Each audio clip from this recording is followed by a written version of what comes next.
The oncologist said I had 6 months to live. My brother said he'd always be there for my family. Turns out he'd been there for 9 years, but I'm getting ahead of myself. This morning starts normal. Too normal. The kind of normal you don't notice until it's gone. It's my 42nd birthday. Rebecca's in the kitchen making pancakes, the chocolate chip kind Emma likes, not the blueberry ones I prefer, but I don't say anything. I never do. Emma's in the backyard, hanging streamers between the oak trees. She's 8, still believes in magic, still thinks her parents are invincible. Daddy! She runs through the sliding door, blonde ponytail bouncing. Can Uncle David bring his guitar? Please. Sure, sweetheart. I ruffle her hair.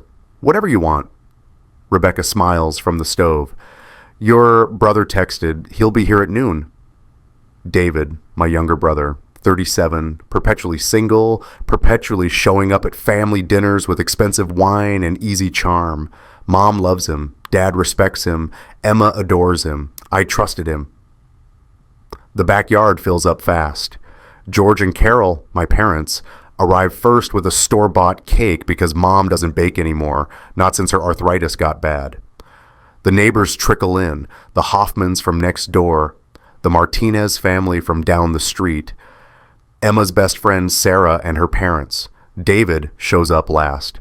He always does, makes an entrance. He's wearing that leather jacket, the one that's too expensive for a junior architect's salary. He hugs Rebecca first. I see it now, looking back.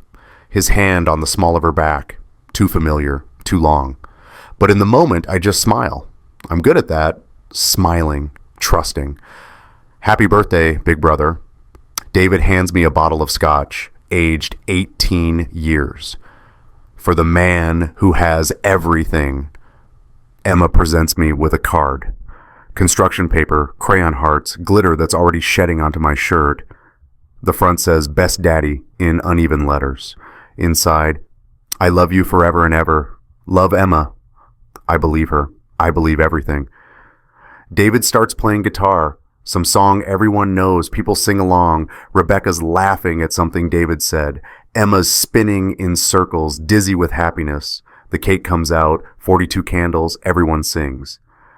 I make a wish. More days like this. The universe laughs. I check my phone. Dr. Morrison's office called twice. I ignore it. This is my day. Cancer screenings can wait until Monday, except they can't. The voicemail is marked urgent. I step inside, away from the music. Dr. Morrison's voice is careful, clinical, the way doctors sound when they're about to ruin your life. Michael, we need you to come in this afternoon, 3 o'clock. It's about your CT results. Don't wait on this. Rebecca finds me in the kitchen. Everything okay? Doctor's appointment this afternoon. On your birthday? She touches my arm. Her hand is warm. I'll remember that. The warmth. Want me to come? No, stay with Emma. I'll be back in an hour. I thought this was the best day of my life. I was wrong. It was the last normal day I'd ever have. Dr. Morrison's office smells like antiseptic and fear. He doesn't waste time. I'll give him that. He pulls up the scans on his computer screen, black and white images of my chest. There are spots, too many spots. Stage 3 Hodgkin's lymphoma. He says it like he's ordering coffee. Practiced, efficient, aggressive. The tumors are in your lymph nodes, chest, neck, abdomen. My hands are numb. How long? Without treatment, 6 to 12 months. He pauses. With aggressive chemotherapy, your 5-year survival rate is around 40%. 40%. Coin flip. Heads, I live. Tails, Emma grows up without a father. When do we start? Next week. We'll need to do more blood work, get you set up with an oncology team. You'll need a support system, Michael. This isn't something you do alone. He slides a folder across the desk. Treatment plans, clinical trial information, a pamphlet titled Living with Lymphoma. Living. Who do I tell? My voice sounds far away. Your spouse first, then close family. You'll need help with daily tasks, especially during chemo. Fatigue, nausea, it's significant. Rebecca. I need to tell Rebecca. Emma. God. How do I tell Emma? Can I still work? For a while, listen to your body. When treatment starts, expect to cut back hours. I'm an architect. I design buildings that outlive me, or I used to. Any questions? 1,000. None. Everything. No. Michael. Dr. Morrison leans forward. This is treatable. People survive this. You can be one of them. Can be, maybe, 40%. I take the folder. It's heavier than it should be. The drive home is a blur. Red lights, green lights. Doesn't matter. I'm on autopilot. My phone buzzes. Rebecca. How'd it go? I don't answer. I need to see her.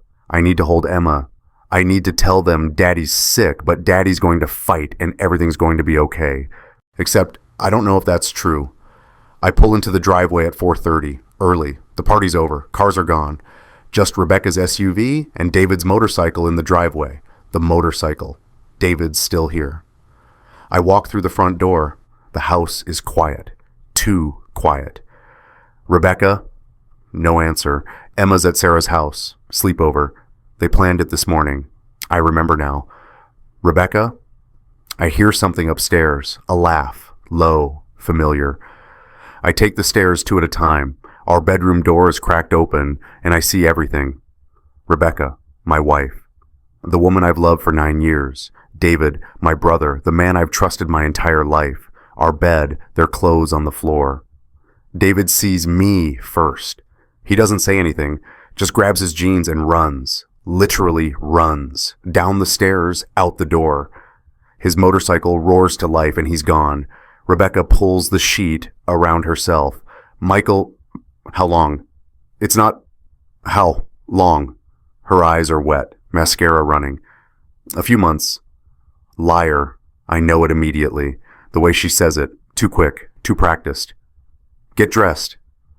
My voice doesn't shake. That surprises me. I thought it would shake. Get dressed and meet me downstairs. I walk out, close the door, stand in the hallway. 6 months to live. My wife's cheating with my brother. I needed Rebecca. I needed to tell her about the cancer. I needed her to hold me and tell me we'd fight this together. I had no idea what I was walking into. She comes down 20 minutes later, showered, changed, like she can wash it off. I'm sitting on the couch. Emma's drawings are on the coffee table. Stick figures, mommy, daddy, Emma, hearts everywhere. Michael, please, don't. She sits across from me, won't meet my eyes. It just happened. When did it start? June, July, maybe. Which? June. 5 months, not a few months, 5. Why David? I don't know. Try. She's crying now, real tears, but I feel nothing. He was there. You're always working late. He listens. I work late so you can stay home with Emma, so she doesn't have to do after-school care, so you can keep your part-time nursing schedule. I know. Do you love him? Silence. That's an answer. Does he love you? He says, does he love you? I think so. I laugh. Can't help it. Bitter. Hollow. You think so? You destroyed our marriage for I think so. It's not destroyed. We can fix this. Counseling. I'll end it with David. We can... Let me see your phone. She freezes. What? Your phone. Let me see it. Michael, that's not... If it was 5 months, if it's over, if you want to fix this, show me your phone. She doesn't move. That's when I know. This is bigger than an affair. She won't give me her phone. She won't unlock the messages. She won't show me the truth. Because the truth is worse than 5 months. I have cancer, I say. Her face goes white. What? Stage 3 lymphoma, 6 to 12 months without treatment, 40% survival with chemo. I came home to tell you. I came home because I needed my wife. She reaches for me. Michael, I stand up. Don't touch me. I'm so sorry. For the affair or for getting caught? She doesn't answer. I walk to the stairs. Stop. Turn back. Where's Emma sleeping tonight? Sarah's. I'll pick her up tomorrow after... I'll pick her up. You stay here. Pack David's things if they're here. I don't want to see them. Michael, please. I have cancer, Rebecca. 6 months. And on the same day, I find out I'm dying. I find out my wife's been fucking my brother. She flinches at the language. Good. So here's what's going to happen. You're going to sleep in the guest room. I'm going to sleep in my office. And tomorrow, we're going to figure out what we tell Emma. Because the one thing, the only thing that matters now is her. I don't wait for a response. I go upstairs, shut the office door, lock it. Then I sit at my desk and cry. Not because I'm dying, because she let me die alone. If you've ever had your world collapse in a single moment, the second where everything you believe turns out to be a lie, you know what the next breath feels like. If you've been there, just leave a comment. I understand. That's all. You're not alone. I don't sleep. Can't. 2 a.m. I'm going through old photos on my computer, looking for what? Proof? Signs I missed? Our wedding. Rebecca in white. David was my best man. In the photo, his hands on her shoulder during the reception. I thought it was brotherly affection. Was it? Emma's first birthday. David bought her a stuffed elephant. Expensive. Too expensive for a junior architect who complains about student loans. Emma's second birthday, third, fourth. He's in every photo. Of course he is. He's family. Was. I open my email. Search David. Hundreds of messages. Work stuff mostly. He's been at Harrison Sons Architecture for 3 years. Dad hired him after his firm in Boston went under. Family takes care of family, except when they don't. I need air. I go downstairs. Grab a beer from the fridge.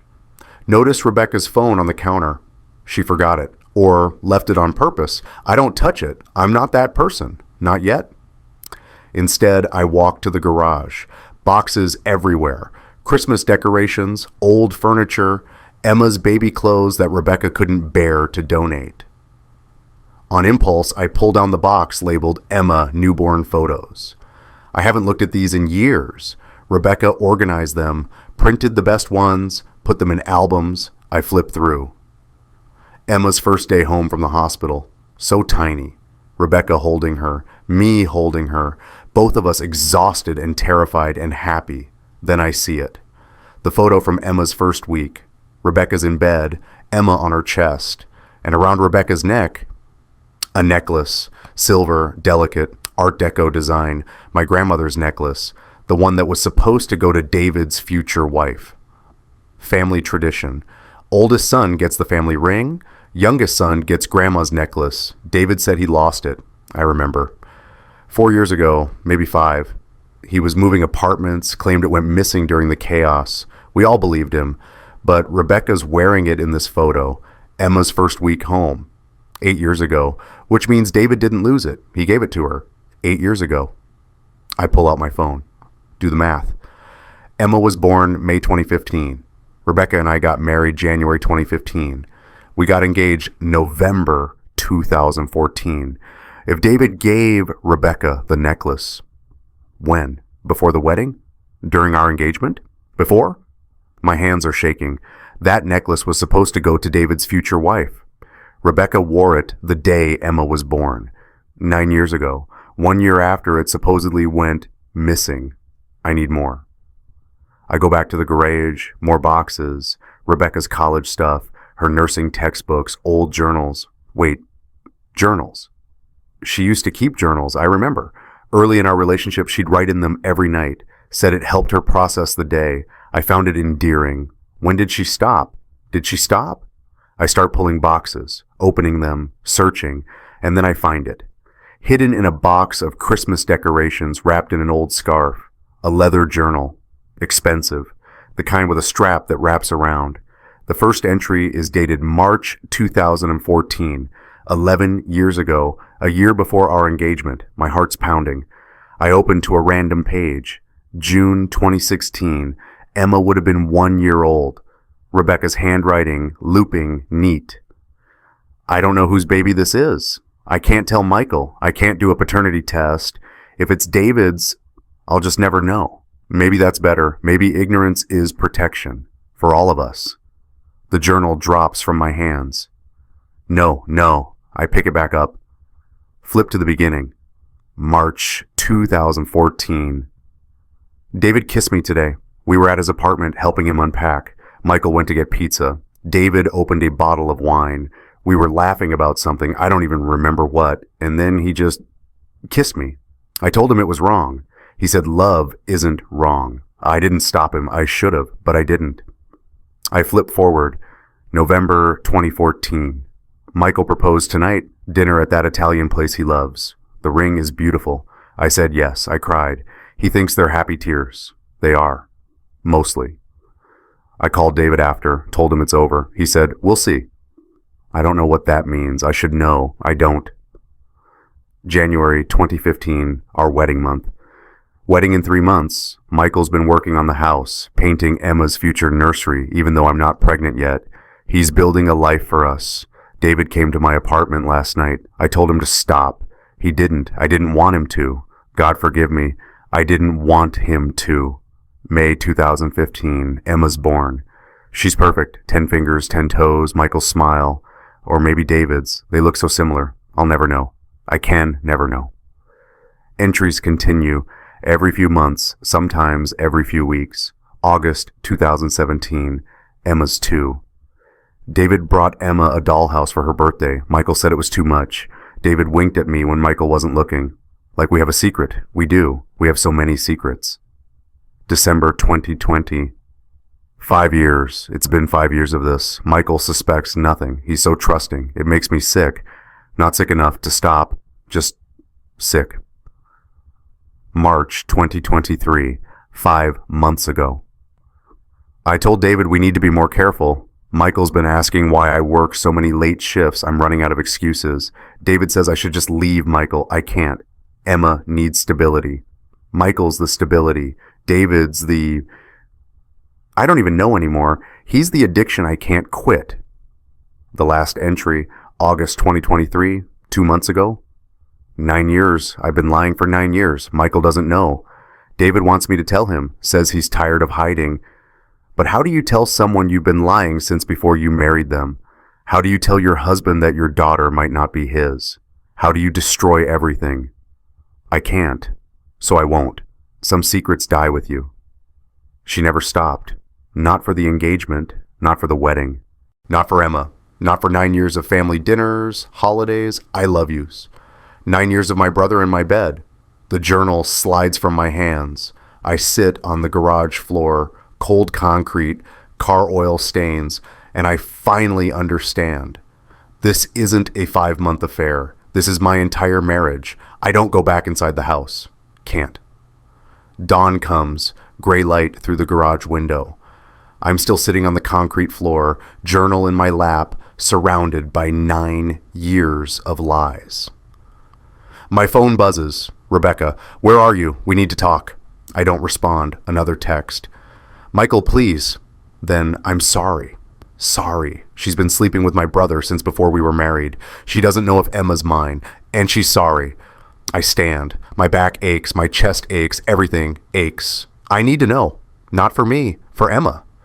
Because if there's even a chance, if there's 1%, 1/10 of 1% chance that Emma isn't biologically mine, I need to know before I start chemo, before I sign my will, before I plan for a future that might not exist. I pull out my phone. Google paternity test near me. There's a lab 20 minutes away. Walk-in appointments, results in 72 hours. I text Rebecca, taking Emma to breakfast. Don't wait up. She responds immediately. Can we talk first? No. I drive to Sarah's house. Ring the doorbell. Sarah's mom, Jennifer, nice woman, PTA president, answers with a coffee mug in hand. Michael, early for pickup. She smiles. Doesn't know my life ended yesterday. The girls are still asleep. Want to come in? I'll wait in the car. Just send Emma out when she's ready. Of course. Everything okay? I force a smile. I'm good at that. Long night, work stuff. 20 minutes later, Emma bounds out. Backpack bouncing, face bright. She climbs in the back seat. Can we get pancakes? Sure, sweetheart. The place with the chocolate chips? Whatever you want. She chatters the whole drive. Something about Sarah's new kitten, a game they played. I nod, make the right sounds, but I'm not really listening. I'm looking at her in the rearview mirror, her eyes blue like Rebecca's, or are they green like David's? Her nose, mine, his, her laugh. Does she laugh like me? Like him? God, I can't do this. I can't look at my daughter and see a stranger, except I have to know. We stop at the pancake place. She orders a stack with chocolate chips and whipped cream. I get coffee. Don't touch it. Daddy, are you sad? No, baby, just tired. Uncle David left early yesterday. Did you have a fight? My chest tightens. Why would you think that? She shrugs. He always stays late. Mom said he had to go. She looks sad too. I should tell her something, anything. But what? Instead, I change the subject. Hey, I need to take you somewhere after breakfast. A quick appointment. Doctor. Sort of. It's a health screening thing. Just a cheek swab. Like when you had strep throat, remember? Will it hurt? Not even a little. 5 seconds and you're done. Okay. She pours more syrup on her pancakes, drowns them. Rebecca always tells her to go easy. I don't say anything. Let her have the syrup. Let her have this morning before everything changes. The lab is in a strip mall between a nail salon and a tax place, clinical, anonymous. The receptionist hands me paperwork. I fill it out. Check the box. Paternity testing. Legal or personal use? She asks. Personal. Results in 3 business days. We'll email. Emma sits in a plastic chair, swinging her legs, oblivious. A technician calls us back, young guy, bored expression. He swabs Emma's cheek, then mine. That's it? That's it. You'll get an email with a link to the results. 72 hours. 3 days to know if I'm Emma's father, or if the last 8 years were built on a lie. We drive home. Emma asks if we can watch a movie. I say yes. We watch Moana. She falls asleep halfway through, head on my shoulder. I don't move. Just sit there, holding her, memorizing this, because in 72 hours, everything might change. The results would take 72 hours. The chemotherapy would start immediately. I didn't know which one scared me more. Monday morning, I'm at the oncology center. Dr. Morrison introduces me to my team. Dr. Patel, the lead oncologist. Nurse Stephanie. A social worker named Linda, who hands me pamphlets about support groups. They draw blood, so much blood. They explain the protocol. ABVD chemotherapy. 4 drugs, every 2 weeks, 6 months if it works, longer if it doesn't. Side effects, nausea, fatigue, hair loss, nerve damage, increased infection risk. Do you have support at home? Dr. Patel asks. My parents, friends. Your spouse? I don't answer. She makes a note, doesn't push. They schedule my first infusion. Thursday, 3 days away, 3 days. The same day, I'll get the DNA results. I drive home. Rebecca's car is in the driveway. I haven't spoken to her since Saturday. 48 hours of silence. She's in the kitchen when I walk in. Emma's at school. Michael, I have my first chemo on Thursday. She pales. I'll come with you. No. You shouldn't be alone. I'm not alone. I'm just not with you. She flinches. Can we please talk? Really talk? About what? The affair that started before our engagement? The 9 years of lies? Or the part where you don't know if Emma's mine? Her face crumbles. You read the journal. All of it. Michael, is Emma mine? I don't know. At least she's honest now. Too late, but honest. I took her for a paternity test Saturday. Rebecca's hand flies to her mouth. You didn't. I did. Results Thursday. Michael, no. No, you can't. She's yours. She has to be. Do you love him? Silence. Rebecca, do you love David? I don't know. It's complicated. It's not complicated. You either love him or you don't. You either want him or you want me. Which is it? I want our family. We don't have a family. We have a lie. And on Thursday, I'll know how big that lie is. I walk away. Her sobs follow me upstairs. I don't look back. Tuesday, I tell my parents, Mom's making dinner, pot roast. She makes it every Tuesday, tradition. Dad's in the living room watching the news. I sit them both down. I need to tell you something. They know immediately. Parents always do. I have cancer, stage 3 lymphoma. Treatment starts Thursday. Mom gasps. Dad's face goes hard, the way it does when he's trying not to cry. What's the prognosis? Dad's always practical. 40% 5-year survival with treatment. And without? 6 to 12 months. Mom's crying now. Does Rebecca know? Yes. Is she going with you Thursday? No. They exchange a look. Married 45 years. They can have whole conversations without words. Michael, Dad says carefully, why isn't your wife going with you to your first chemotherapy? I take a breath. Because I found her with David on Saturday, in our bed. The silence is so complete I can hear the kitchen clock ticking. What? Mom's voice is barely a whisper. She's been having an affair with David for 9 years, since before we were married. Dad stands, sits back down, stands again. That's not... David wouldn't... He did. I have proof. Rebecca's journal, photos, dates, it's all there. Mom's shaking. Emma. Does Emma know? No. And she doesn't need to. Not yet. What are you going to do? Dad asks. I don't know. Right now I'm trying not to die. The marriage can wait. Does David know you know? He ran when I caught them. Haven't heard from him since. Dad's jaw tightens. I'll talk to him. Don't. Not yet. Let me get through Thursday first. What's Thursday? Mom asks. I hesitate. Chemo. And I took Emma for a paternity test. Results come Thursday. Mom's face goes white. Oh, Michael. Rebecca's journal said she doesn't know whose baby Emma is, so I need to know. Regardless of biology, Dad says firmly, Emma's your daughter. You raised her. You're her father. Legally, yes, but she has a right to know the truth. And if David's her biological father, I can't finish the sentence. We'll fight, Mom says, for you, for Emma. Whatever happens Thursday, we'll fight. I believe her. For the first time since Saturday, I think I might not be completely alone. Wednesday morning, my phone rings. Unknown number. Michael Harris? Speaking. This is Patricia Green. I'm Emma's teacher at Lincoln Elementary. My stomach drops. Is Emma okay? She's fine, physically, but I wanted to reach out. She's been different this week, quieter. She didn't turn in her homework yesterday, which isn't like her, and at recess, she sat alone. Emma never sits alone. I close my eyes. Thank you for calling. Is everything all right at home? You don't have to tell me. I just want to make sure she has support if she needs it.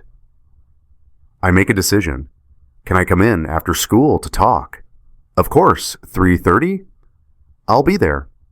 Patricia Green is maybe 50. Gray hair in a practical bun. Kind eyes. She's taught second grade for 20 years. We meet in her classroom. Colorful alphabet posters. Student artwork on the walls. Emma's drawing of our family is on the bulletin board. Stick figures. Mommy, Daddy, Emma. Hearts everywhere. I wonder how long before that picture needs to change.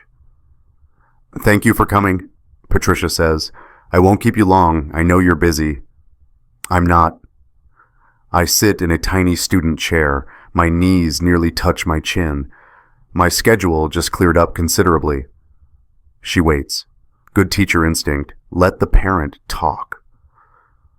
I was diagnosed with cancer on Saturday, stage 3 lymphoma. My wife, we're having problems. Emma doesn't know any of this yet, but she's smart. She's picking up on something. Patricia nods slowly. That explains it. I start chemotherapy tomorrow. I'll probably need to cut back on school involvement, pickups, drop-offs, field trips. Don't worry about that. We'll work around it.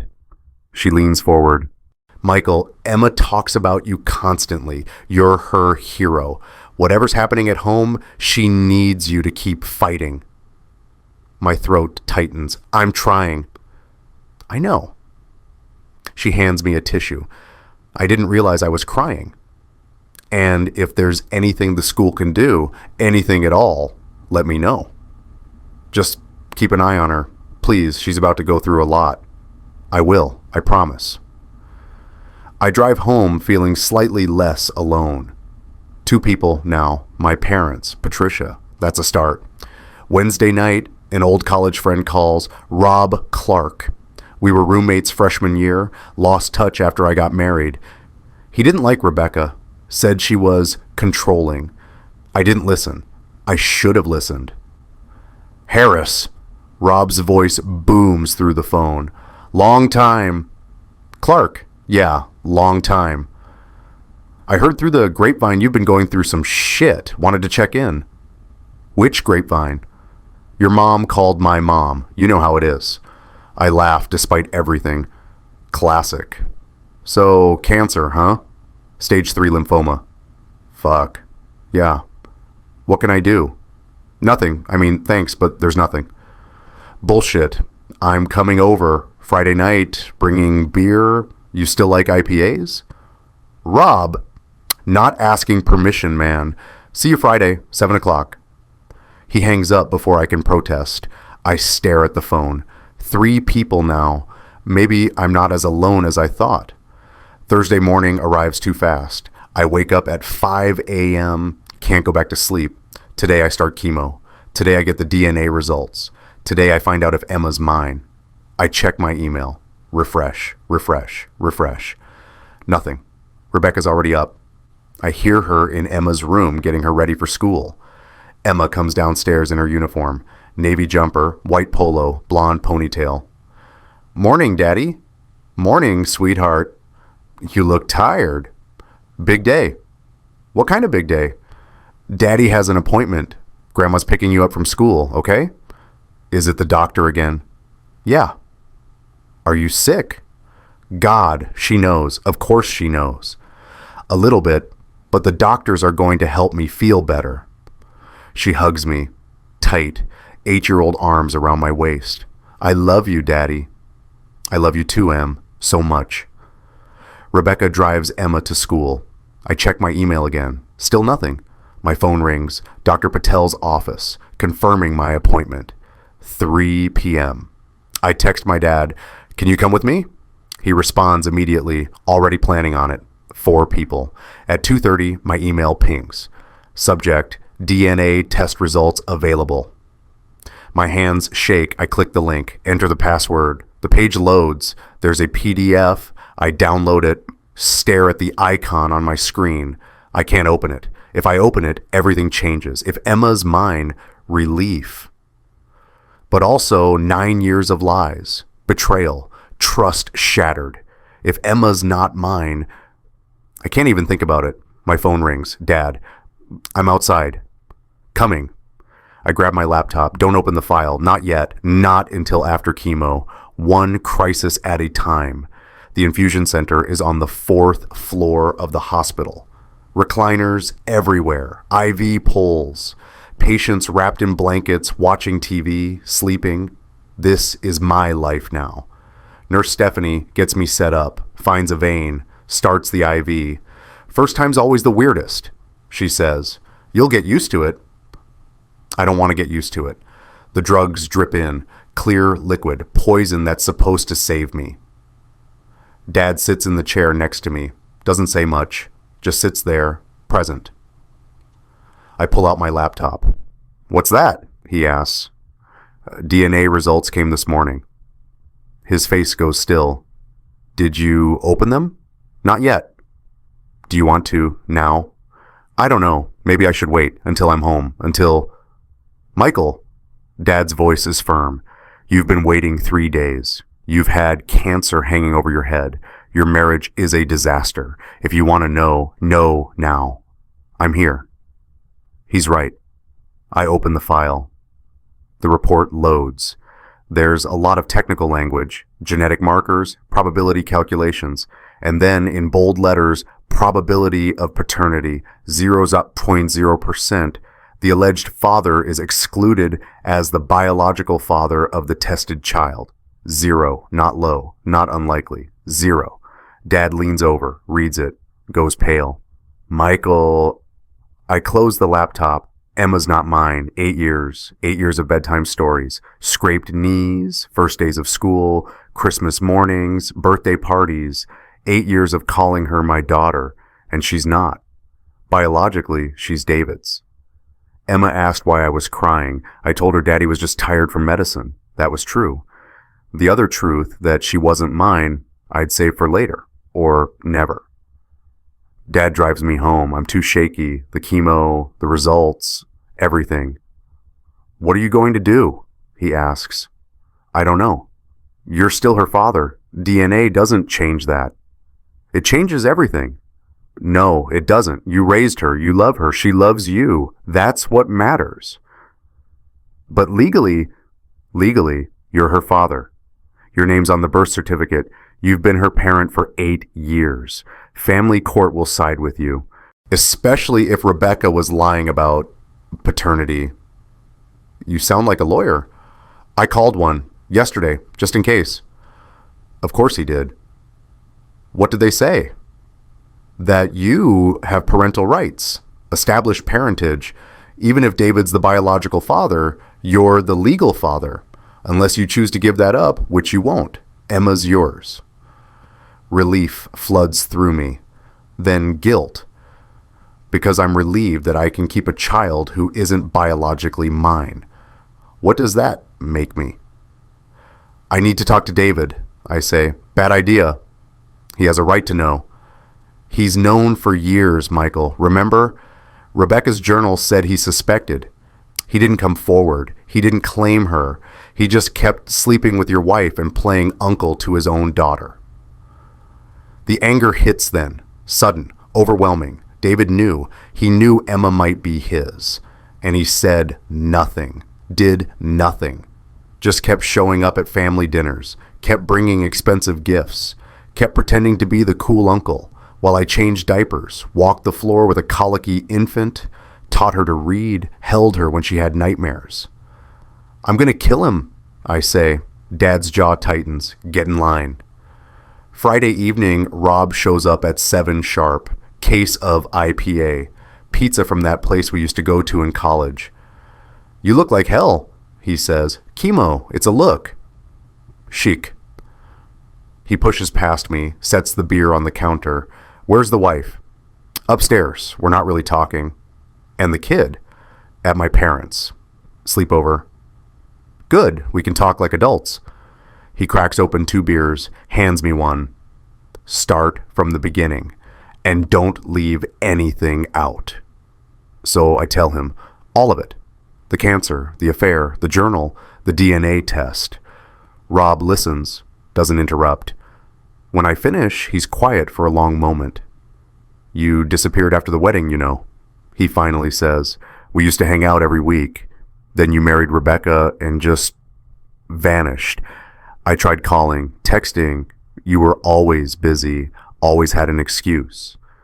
I didn't realize she isolated you. Classic control tactic. Cut you off from friends. Make you dependent on her. And then she cheats for 9 years while you're too busy working to support her to notice. I should have noticed.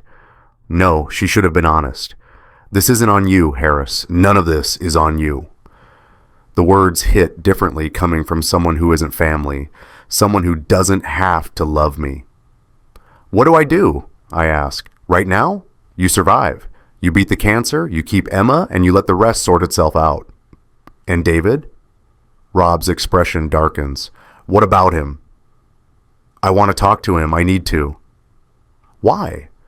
Because he's known Emma's his for years, and he said nothing. I need to hear him explain that. I need to understand. You won't. Rob sets his beer down hard. Guys like David don't have explanations. They have excuses, justifications. They make it everyone else's fault. You go talk to him, you're just asking to get hurt worse. I need to try. Rob sighs. Then I'm going with you. Rob! Not negotiable. You want to confront your asshole brother, fine. But you're not doing it alone. Not after chemo. Not after everything. 5 people now. For 9 years, I thought family was blood. Turns out I was wrong. Family is the people who show up when everyone else walks away. Saturday morning, I text David. We need to talk. Your place, noon. He doesn't respond for an hour. Then, not a good time. Make it a good time, or I'm coming anyway. Another long pause. Fine. Rob picks me up at 11:30. You sure about this? No. Good. Honesty. We drive to David's loft downtown. Expensive building. How does he afford this on a junior architect's salary? Unless Dad's paying him more than I thought. Or Rebecca's been giving him money. Another thing I didn't notice. David opens the door on the second knock. He looks rough, unshaven, dark circles. Good. Michael. He won't meet my eyes. And Rob Clark? Wow. Blast from the past. Can we come in? I ask. He steps aside. The loft is exactly what I expected. Modern, minimalist, pretentious. There's a photo on the bookshelf. Rebecca. I recognize the background, my backyard, Emma's birthday party, 2 years ago. David kept a photo of her in his apartment where he brings her. The rage builds. What do you want? David asks. The truth. I think you already know the truth. How long? He laughs, bitter. You read the journal. You know how long. I want to hear you say it. Fine. He crosses his arms. Since 2014, before you got engaged. Happy? Why?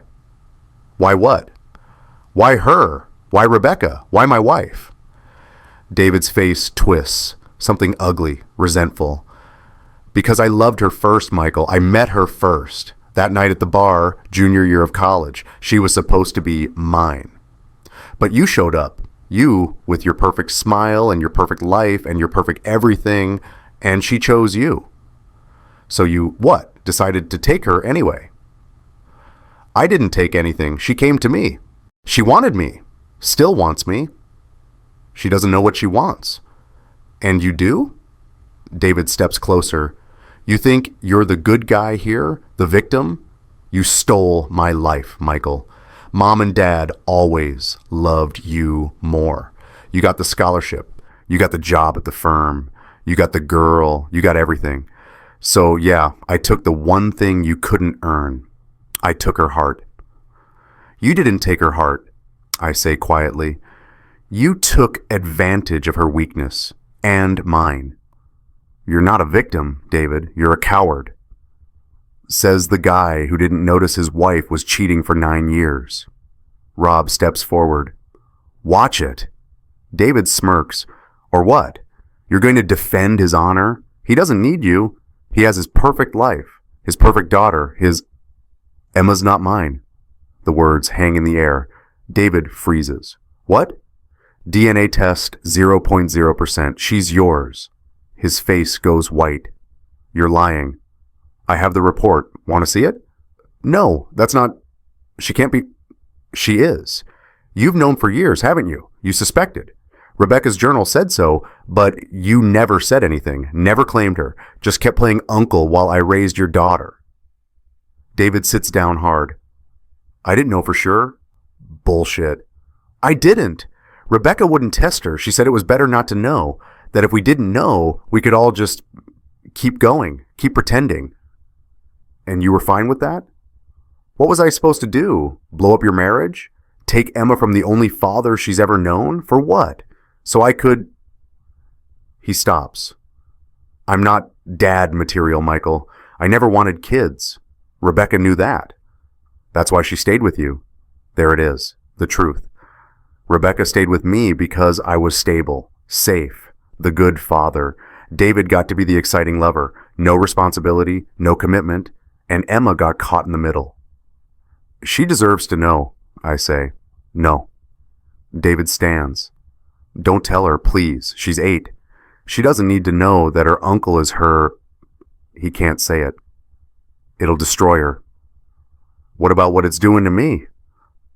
I'm sorry. For the first time, he sounds like he means it. I'm sorry I did this to you. I'm sorry I didn't stop. I'm sorry I didn't tell you. But Michael, Emma's yours in every way that matters. Don't take that from her because you're angry at me. He's right. And I hate that he's right. Stay away from her, I say. From Emma, from Rebecca, from my family. Michael, I mean it, David. You don't get to be her uncle anymore. You don't get to show up at birthdays. You don't get to play happy family while I'm dying from cancer and raising your daughter. You're not dying. 40% survival. Coin flip. And if I do die, if Emma ends up without me, she still doesn't get you. You're not her backup plan. You're not her anything. David's face crumples. She's my daughter. No, she's mine. Biologically, she's yours. But in every single way that counts, she's mine. I walk out. Rob follows. We get to the car before I realize I'm shaking. You okay? Rob asks. No. Yeah, that's fair. He doesn't try to fix it, just drives me home. 6 people now, my parents, Patricia, Rob, and Emma. Emma, who doesn't know she's not mine. Emma, who calls me daddy. Emma, who's mine in every way but blood. David had her DNA, I had her heart. And that's the only truth that matters. I told David we need to be more careful. Michael's been asking why I work so many late shifts. I'm running out of excuses. David says I should just leave Michael. I can't. Emma needs stability. Michael's the stability. David's the... I don't even know anymore. Sunday dinner. My parents' house. Family tradition. Except David's not here. Mom's setting the table. Dad's carving the roast. Emma's in the living room watching cartoons. Rebecca's here. I told her she could come. For Emma's sake. We're still not talking. But we're pretending. For now. Should I set a place for David? Mom asks quietly. No, Dad says, firm. David's not welcome. Rebecca's head snaps up. What? George, Mom starts. Michael told us everything, Rebecca. The journal, the affair, Emma. Rebecca goes pale, looks at me. You told them? They're my parents. About Emma? About all of it. She stands. I should go. Sit down, Dad says, and we're not done. George, I don't think... Carol. Dad looks at my mother. Rebecca has been lying to this family for 9 years. She's been sleeping with our son's brother. She doesn't know which one fathered Emma. And now Michael has cancer. Stage 3. He might not survive. And you want me to serve her pot roast and pretend everything's fine? Mom's hands shake. She sits down. No, you're right. Rebecca's crying. I'm sorry. I'm so sorry. I never meant for any of this. Then why? Mom's voice breaks. Why David? Why lie? I don't know. That's not good enough. I don't have a better answer. Rebecca's voice rises. I made a mistake, and then I made another mistake, and another. And suddenly 9 years passed, and I was in too deep to stop. I tried to end it so many times, but David... Don't blame David, I say. You both made choices. Own yours. She flinches. You're right. I'm sorry. Emma appears in the doorway. Why's everyone yelling? We all freeze. We're not yelling, sweetheart, Mom says quickly. Just having a grown-up conversation. It sounds like yelling. Emma looks at Rebecca. Mom, why are you crying? I'm just sad. Why? Grown-up reasons. Emma turns to me. Daddy, are you and Mom fighting? Here it is. The moment I could tell her everything, right now, in front of everyone, or I could protect her, just a little longer.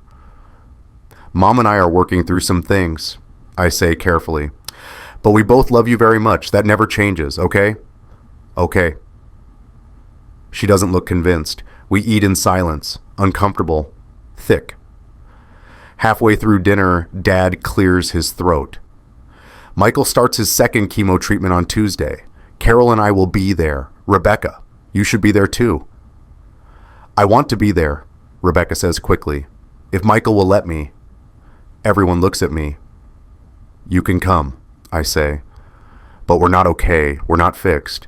You're there because you're Emma's mother, not because you're my wife. She nods. I understand. Emma's watching us, trying to figure it out. Smart kid. She'll piece it together eventually, but not tonight. Tonight, we pretend. For her. Monday, I get a call from a lawyer. Catherine Walsh. My dad set up the consultation. Mr. Harris, I've reviewed the documentation your father sent, the journal entries, the DNA results, the timeline. I need to ask, what's your goal here? To keep Emma. You have parental rights. Your name's on the birth certificate. You've been the active, involved parent for 8 years. Even with the DNA results, family court will almost certainly side with you if Rebecca or David try to claim otherwise. What if Rebecca fights me? On what grounds? She's the one who committed adultery. She's the one who lied about paternity. If you want full custody, you'll likely get it. I don't want to take Emma from her mother. I just want to make sure no one takes her from me. Understood. I'd recommend filing for legal separation now. Establish custody parameters before things get uglier. If your health declines, I'm sorry to be blunt, you'll want everything documented, named guardians, clear instructions. If I die, Emma goes to my parents, not David, not Rebecca's family. We can make that happen. I'll draw up the paperwork. 7 people now. Catherine makes 7. I'm building an army, and I'm going to need it. Family dinner confrontation scene, Act 2, climax. Sunday night, the following week, same dining room, different energy. I asked everyone to come. Mom, Dad, Rebecca, David. David didn't want to. I texted him, and come or I call Dad and tell him to fire you. He came. We're all sitting around the table. Emma's at Sarah's house again. Thank God. Why are we here? David asks. I pull out a folder, set it on the table. Because this family has been lying for 9 years, and it stops tonight. Michael, Rebecca starts. Quiet. I open the folder, pull out the first document. This is Rebecca's journal, entry from March 2014. David kissed me today. I told him it was wrong. He said love isn't wrong. I didn't stop him. Mom gasps. Dad's face goes hard. I pull out the next page. November 2014. Michael proposed tonight. I said yes. I called David after, told him it's over. He said, we'll see. David's staring at the table, won't look up. January 2015. Wedding in 3 months. David came to my apartment last night. I told him to stop. He didn't. I didn't want him to. Dad pushes back from the table. Stop, please. No. I keep going. June 2016. I don't know whose baby this is. If it's David's, I'll just never know. Mom's crying now. Emma. Oh my God. Emma. I pull out the DNA report, set it in the center of the table. 0.0%. I'm not Emma's biological father. David is. The silence is deafening. Dad stands, slowly. His chair scrapes against the floor. He walks around the table, stands in front of David, and then he does something I've never seen him do. He cries. How could you? Dad's voice breaks. How could you do this to your brother? To this family? David finally looks up. Get out. Dad, get out of my house. Dad's shaking. You're fired. Effective immediately. Harris & Sons Architecture no longer employs you, and as of right now, you're no longer my son. George, please, out. David stands, looks at Rebecca. Say something. She's silent. Rebecca, tell them. Tell them it wasn't all me. Tell them you wanted this too. She stares at her hands, says nothing. David looks at me. Michael, I'm sorry. I'm so sorry. You knew. My voice is steady, cold. You've known for years that Emma was yours, and you said nothing. You let me raise her, change her, love her, while you played uncle and slept with my wife. You're not sorry. You're just sorry you got caught. He has no response to that. He leaves. The door slams. And for the first time in 9 years, my family is just mine. Mom walks to me, pulls me into a hug. Emma's your daughter. DNA be damned. She's yours. Dad joins us. Then Rebecca, hesitant. I'm so sorry, she whispers, to all of you. I'm so sorry. Sorry doesn't fix this, I say, but it's a start. We stand there, broken, fractured, but together, and somehow that's enough for now. 3 weeks later, I'm sitting in a family mediation office, beige walls, fake plants, a box of tissues on every surface. Catherine Walsh sits next to me, sharp suit, sharper mind. Rebecca's across the table with her lawyer, some guy in a cheap tie who keeps checking his watch. The mediator is a woman named Susan. Soft voice, hard questions. So, Ms. Harris, Susan begins, you're seeking primary custody of Emma, based on what grounds?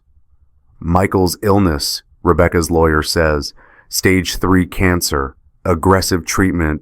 His prognosis is uncertain. Emma needs stability. Catherine doesn't miss a beat. Mr. Harris's prognosis is actually quite positive. He's responding well to treatment, and he's been the primary caregiver for Emma since birth. Doctor's appointments, school events, daily care, all while working full-time to support the family. That doesn't change the fact that he's seriously ill. Neither does it change the fact that Ms. Harris engaged in a 9-year extramarital affair with Mr. Harris's brother, lied about the child's paternity, and only now seeks custody when faced with the consequences of her actions. Rebecca flinches. Catherine slides a document across the table. This is a sworn statement from Emma's teacher, Patricia Green. It details Emma's preference to remain with her father. We also have statements from neighbors, family friends, and Michael's parents. Character witnesses don't supersede a parent's right. They do when that parent has demonstrated prolonged deception and moral instability. Catherine's voice is ice. We're prepared to present evidence of Ms. Harris's affair, including journal entries dating back 9 years. We have DNA evidence proving Mr. Harris is not Emma's biological father, information Ms. Harris deliberately concealed. And we have documentation that Ms. Harris falsified work schedules to maintain the affair, which ultimately cost her employment. Rebecca's lawyer shifts uncomfortably. My client lost her job due to budget cuts. Her nursing supervisor will testify otherwise. Catherine interrupts. Falsifying timesheets is grounds for termination and potential license review. The room goes quiet. Susan makes notes. Does Emma know about any of this? The affair, the paternity question? No, I say, and I'd prefer to keep it that way as long as possible. She's 8. She doesn't need to know her mother lied for her entire life. Not yet. What does Emma want? Susan asks. Rebecca's lawyer starts to object, but Susan holds up a hand. The child is 8 years old enough to have a voice. What does she want? She wants to stay with me, I say quietly. She told her teacher. She told my parents. She's never said it directly to me. She's too worried about hurting her mother's feelings, but she's made her choice clear. I'd like to speak with Emma, Susan says, in chambers, with a child psychologist present. Absolutely not, Rebecca says, voice sharp. She's too young. She's not too young to have preferences, Susan replies, and at 8, the court gives significant weight to a child's stated wishes. If you want custody, Ms. Harris, Emma needs to tell us that's what she wants. Rebecca looks at her lawyer. He shrugs. She's already lost. She just doesn't know it yet. The mediator asked if Emma could speak for herself. Rebecca said no. I said yes. That was the beginning of the end for her. 2 days later, Emma sits in a child psychologist's office. Dr. Sarah Chen, kind eyes, gentle voice. I'm not allowed in the room. Neither is Rebecca. Just Emma, Dr. Chen, and a court-appointed guardian. They talk for an hour. When Emma comes out, her face is red. She's been crying. She runs to me, buries her face in my chest. Did I do something wrong? She whispers. No, baby, no, you were so brave. I don't want to hurt Mommy. I know, but I want to live with you. My throat closes. I know that too. Rebecca's watching from across the hall, face pale, eyes wet. She knows she lost. The following week, Catherine calls. The psychologist's report came back. Emma was very clear about her preferences. She wants to remain in your primary custody. The mediator is recommending that to the judge. And Rebecca? Standard visitation every other weekend, supervised initially, given the ongoing instability. She's going to fight this. She can try, but Michael, the evidence is overwhelming. The affair, the lies, the job termination, Emma's stated preference. No judge is going to remove a child from the parent she's bonded with, especially when that parent has done nothing wrong. Except have cancer, which is not a moral failing. You're fighting for your life. Rebecca spent 9 years betraying hers. The court knows the difference. I should feel victorious. Instead, I just feel tired. The custody hearing is scheduled for November 15th. Judge Marianne Foster presiding. 2 weeks away. 2 weeks for Rebecca to change her mind, for David to resurface, for everything to fall apart. Instead, something else happens. Catherine calls on November the 1st. Rebecca's withdrawing her custody petition. I sit down. What? She called her lawyer this morning, said she wants to agree to your terms. You get primary custody. She gets visitation. No fight. Why? I don't know. But Michael, take the win. Don't question it. I can't help but question it. I call Rebecca. She answers on the third ring. Michael, why did you drop the custody fight? Silence. Then, because Emma wrote you a letter. What? For the hearing, in case the judge wanted to hear from her. Dr. Chen helped her write it. I saw a copy, by accident. The guardian left it on the table, and her voice cracks. I read it, Michael, and I realized I already lost her. Not because of the custody fight, because of what I did, what I've been doing for 9 years. What did the letter say? That you're her hero, that you make her lunch with no crusts, that you read to her every night even when you're tired from chemo. That blood doesn't make you a daddy. Love does. I close my eyes. She chose you. Rebecca whispers, my daughter chose you, and she was right to. Judge Foster still wants to review the case, formality, make sure everything's in order. We appear in her chambers on November 15th, just Catherine, Rebecca's lawyer, and the judge. No Emma. Judge Foster is maybe 60, gray hair, reading glasses. She's been on the family court bench for 20 years. She reads through the file, takes her time. Then she looks up at Rebecca. Ms. Harris, do you understand what you're agreeing to here? You're giving primary custody to your ex-husband. You'll see your daughter every other weekend. Major decisions, school, medical, religious, will be made jointly, but Mr. Harris has final say if you disagree. This is a significant concession. I understand, Rebecca says. Why are you agreeing to this? Rebecca glances at me, then back at the judge. Because my daughter deserves the parent who put her first. That's always been Michael, not me. Judge Foster nods slowly. Ms. Harris, I'm going to be frank. I've presided over hundreds of custody cases. This is one of the clearest I've ever seen. Your daughter knows who her parent is. She's made that abundantly clear to every professional who's spoken with her. If you had fought this, you would have lost, and it would have been traumatic for Emma. I know. Good. Then we're in agreement. Judge Foster signs the papers. Mr. Harris, you have primary custody. Ms. Harris, visitation will be supervised for the first 3 months, then we'll reevaluate. Any questions? No, Your Honor, I say. Rebecca's silent. Judge Foster looks at both of us. I want to say something off the record. This little girl, Emma, she wrote a letter. I read it, and she's wise beyond her years. She said, blood doesn't make you a daddy. Love does. She's right. Mr. Harris, you've loved that child every day of her life. That makes you her father. Ms. Harris, you have a chance now to rebuild trust with your daughter. Don't waste it. Rebecca nods, crying. We leave the courthouse together, separate cars, separate lives, but both of us Emma's parents, just different now. Rebecca sat in that courtroom and heard her daughter choose me. She didn't cry. She just stared. Maybe that's when she finally understood what she'd destroyed. Here's a question for you. Does biology matter? If you raised a child for 8 years, every bedtime story, every skinned knee, every "I love you, daddy," does a test change that?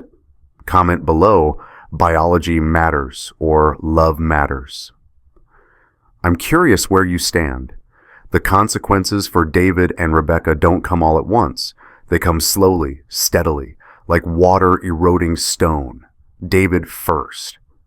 Dad fires him from Harris & Sons Architecture. Officially, position eliminated due to restructuring. Unofficially, get out of my business and my family. David fights it, threatens to sue. Dad's lawyer sends him a letter outlining all the ways David could be sued back. Fraud, alienation of affection, emotional distress. David backs down. He moves out of his expensive loft. Can't afford it without Dad's salary. Moves in with a friend, then another friend. Wears out his welcome everywhere he goes. The family grapevine spreads the story. Not the details. Mom and Dad are too private for that, but enough. David and Michael had a falling out. David's not welcome at family functions anymore. People choose sides. Most choose mine. David's invited to Thanksgiving at his friend Marcus's place. Shows up drunk, makes a scene, gets asked to leave. Christmas, he's alone. By February, he's moved to Oregon. New city, new job at some corporate firm. No family, no Rebecca. Because Rebecca won't go with him. Rebecca's consequences are different. She loses her nursing job first. Official reason: Ray violated ethics policy regarding timesheet accuracy. Real reason: she used work shifts as cover for her affair. Her supervisor found out, reported it. License review pending. She can't get another nursing job, not with an ethics investigation hanging over her head. She takes a job at a retail pharmacy, stocking shelves, minimum wage. She's overqualified, desperate. Her friends distance themselves. The PTA moms who used to invite her to book club, the neighbors who'd come over for wine. They all know something happened. They don't know what, but they know enough. Small towns are like that. One day I see her at the grocery store. She's in the produce section. I'm grabbing apples for Emma's lunch. She sees me, freezes. Looks like she might run. Rebecca. Michael. She won't meet my eyes. How's Emma? Good. Her math grades are up. She made the soccer team. That's great. Her voice cracks. I'm glad. You'll see her this weekend, Saturday morning, my parents' house. I know. I'll be there. An old friend of hers, Linda something from the neighborhood, comes around the corner, sees Rebecca. Their eyes meet. Linda turns around, walks the other way, doesn't even pretend she didn't see her. Rebecca's face crumbles. I should go, she whispers. I let her. 3 months after the custody hearing, I'm at the oncology center for my routine scan. Dr. Patel reviews the images, takes her time. Well? I ask. She smiles. Remission. The word doesn't register at first. What? The tumors are gone. Lymph nodes are clear. Blood work is excellent. You're in remission, Michael. I can't breathe. For how long? We'll monitor closely. Scans every 3 months for the first year. But right now, you're cancer-free. I call my parents from the parking lot. Mom cries. Dad's voice shakes. I call Rob. He screams so loud I have to hold the phone away from my ear. I call Patricia. She says, I knew you'd beat it. Emma knew too. I don't call Rebecca, but I text her. Remission. Emma will be happy to hear it. She responds, I'm so glad, truly. And maybe she means it. Emma's 9th birthday falls on a Saturday in May. 6 months since the custody hearing. 7 months since my last chemo. 8 months since I found Rebecca and David in my bed. 9 months since my diagnosis. Everything's changed. We're having the party at my house. My house now, not our house. Rebecca moved to an apartment in March, closer to her pharmacy job, smaller, sadder. Emma sees her every other weekend. They go to movies, get ice cream, have quiet dinners. It's not the relationship it was, but it's something. The backyard fills up fast. My parents, Rob, Patricia Green and her husband, the Hoffmans and the Martinez family, Sarah and her parents, Emma's soccer teammates, 30 people, chosen family, found family, no David, no Rebecca. Emma wanted it that way. It's okay if Mom doesn't come, she told me last week. She'll be sad. But it's your party too, Daddy. You beat cancer. We should celebrate. So we are. The cake's chocolate with strawberries. Emma's favorite. 9 candles. She blows them out. Everyone cheers. Rob hands me a beer. Hell of a year, Harris. Hell of a year. You did it, man. You survived. We survived. He grins. Yeah, we did. Emma runs over. Daddy, Grandma says we can plant the tree now. The tree. 6 months ago, I ordered an oak sapling. For Emma, for us, for permanence. You ready? I ask. Ready. We walk to the spot we picked. Corner of the backyard. Good sun, room to grow. My parents help. Rob digs. Emma supervises. Everyone gathers around. Why are we planting a tree? Sarah asks. Emma looks up at me. Tell them, Daddy. I crouch down, eye level with both girls. Because some things grow stronger over time. This tree, it's small now, but in 5 years, 10 years, 20 years, it'll be tall, strong, roots deep in the ground. It's going to be here long after we're gone. It's our promise, Emma's and mine. What kind of promise? Sarah asks. Emma answers, that we don't leave. We place the sapling in the hole, cover the roots, pat the soil down. Emma waters it, careful, gentle. It's our forever tree, she says. I put my arm around her. Yeah, baby, it is. Everyone's watching. Some are crying. Mom, Patricia, even Rob looks misty. Emma hands me something, a piece of paper, folded. What's this? A drawing, for you. I made it at school. I unfold it. It's a family portrait, stick figures. Emma's gotten better at those. There's me, Emma, Grandma and Grandpa, Rob, Patricia, the Hoffmans, the Martinez kids, Sarah, everyone here, everyone who stayed. At the top, in Emma's careful handwriting, my real family. No Rebecca, no David, just the people who showed up. My throat closes. It's perfect, Em. You're not sad?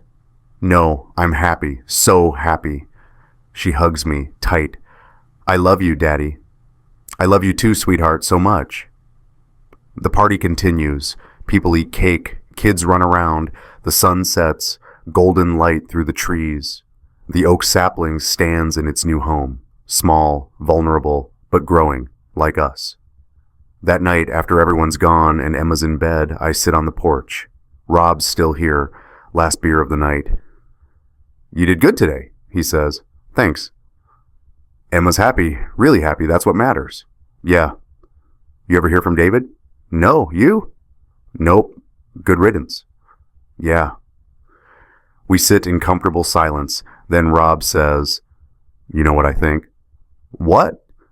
I think you got the better deal. I laugh. How do you figure? I got cancer. My wife cheated on me for 9 years. My brother betrayed me. I found out my daughter isn't biologically mine. Exactly, and you survived all of it. You beat cancer. You got custody of Emma. You built a new family, a better family from scratch. David lost everything. Rebecca lost everything. But you? He raises his beer. You won. I think about that. He's right. David lost his job, his family, his future. Rebecca lost Emma's trust, her career, her community.